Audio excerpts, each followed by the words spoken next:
अस्सलाम वालेकुम वरहमतुल्लाहि वबरकातुहू। आज हम क्लास 4 जनरल साइंस के चौथे चैप्टर का बकाया पोर्शन पढ़ेंगे। आज हमारा टॉपिक है कंडक्टर्स और इंसुलेटर्स, या हम इसे नॉन कंडक्टर भी कहते हैं।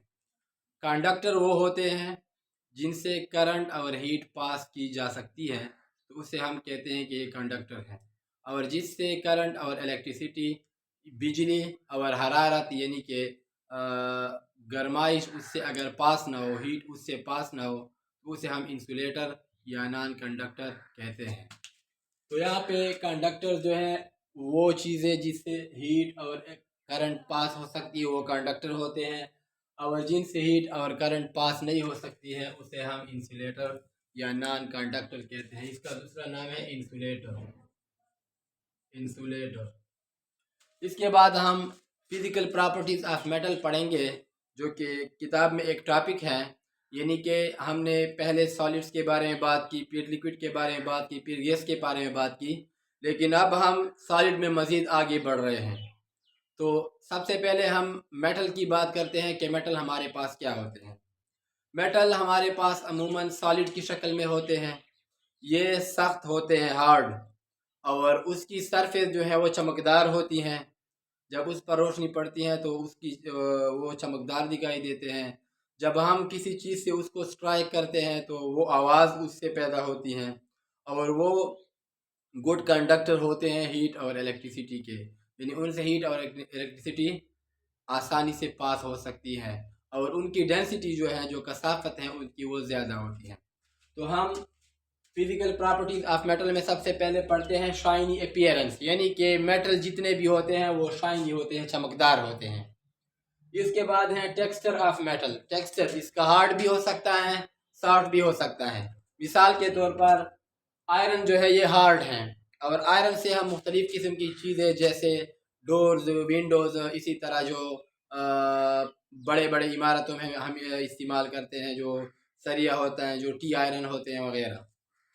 इसी के साथ साथ मेटल जो है ये सॉफ्ट भी हो सकते हैं, जैसे हमारे पास कॉपर हैं, गोल्ड हैं, सिल्वर हैं। इनसे हम मुख्तलिफ़ किस्म की चीज़ें, इनको हम अ, उनसे फॉइल्स बना सकते हैं, गोल्ड वगैरह बना सकते हैं इनसे, और तारे भी बना सकते हैं।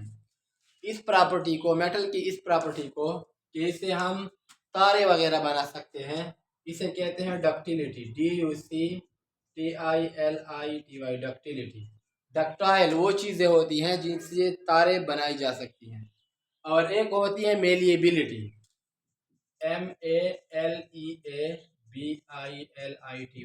मेलिएबिलिटी का मतलब है कि इनको हम शीट्स या फॉइल्स में इसको कट कर सकते हैं, इनसे कोई शीट वगैरह बना सकते हैं, जिस तरह ये वाइट बोर्ड बना है। तो इन्हें हम कहते हैं मेलिएबिलिटी, मेटल की इस खसूसियत को। और जब हम इनसे तार वगैरह बनाते हैं तो उसे हम डक्टिलिटी कहते हैं, जैसे कॉपर से हम मुख्तलिफ किस्म की तारें बनाते हैं। इसके बाद है silver foils are used in beautification of sweets. Sweets को ब्यूटीफाई करने के लिए, खूबसूरत दिखाई देने के लिए, हम इसके ऊपर जो है ना सिल्वर फॉइल की का लेयर चढ़ा लेते हैं ताकि वो खूबसूरत दिखाई दे। इसी तरह aluminium foil is use to cover cooked food and other things.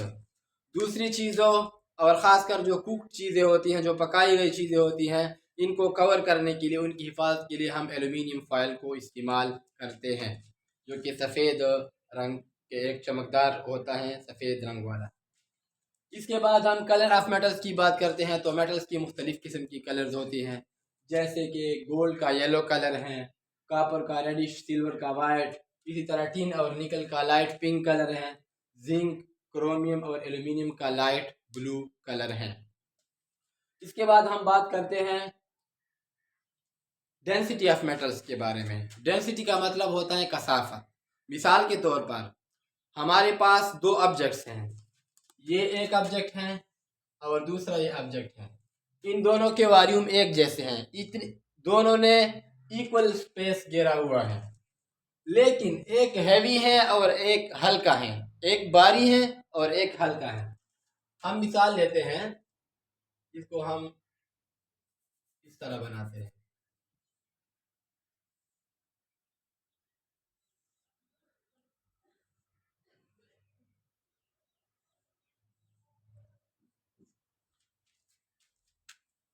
ये मीज़ान है, यहाँ पे हमने इसको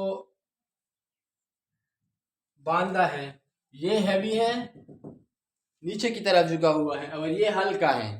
इसमें क्या फ़र्क है? यानी कि इसने और इसने दोनों ने एक किस्म एक ही जगह घेरा हुआ है, इसका जो वॉल्यूम है दोनों का इक्वल है, लेकिन फिर भी ये भारी है और ये भारी नहीं है। इसे हम कहते हैं डेंसिटी। डेंसिटी का मतलब है कि एक जगह में हम दो बॉडीज लेते हैं, एक जगह में ये जो पार्टिकल से बना है, यहाँ पे इसमें पार्टिकल ज़्यादा है और ये जो पार्टिकल से बना है इसमें पार्टिकल कम है। तो इसका मतलब है कि इसकी डेंसिटी कम है और इसकी डेंसिटी ज़्यादा है। तो इसी तरह मेटल जो होती है, मेटल्स की डेंसिटी ज़्यादा होती है। और दूसरी बात, जो हम कहते हैं कि फलाना चीज़ पानी के ऊपर तैर रही है और फलाना चीज़ पानी के अंदर डूब गई है, ये क्यों डूबती है? या ऐसी चीज़ जो पानी के ऊपर तैरती है, पानी की डेंसिटी से जिस चीज़ की डेंसिटी कम होगी वो पानी के ऊपर तैरेगी, डूबेगी नहीं। जिस चीज़ की डेंसिटी पानी की डेंसिटी से ज़्यादा होगी वो पानी के अंदर डूब जाएगी। मेटल जितने वो होती हैं, मेटल्स की तकरीबन तमाम मेटल्स की डेंसिटी वाटर से ज़्यादा होती है, तो इसी वजह से वो सिंक कर जाती है, यानी कि वो डूब जाती है पानी में। तो ये बेसिक डेंसिटी का डेफिनीशन है कि जितने भी एक ही एरिया में अगर मालिक्यूल्स, मेटल्स में मालिक्यूल अमूमन ज़्यादा होते हैं, अगर एक ही एरिया में ज़्यादा मालिक्यूल हैं तो वो ज़्यादा डेंस हैं, यानी उस बॉडी की डेंसिटी ज़्यादा है। अगर इसी एरिया में इसी वॉल्यूम में मालिक्यूल की तादाद कम है तो इसके का मतलब है कि इसकी डेंसिटी हमारे पास कम है।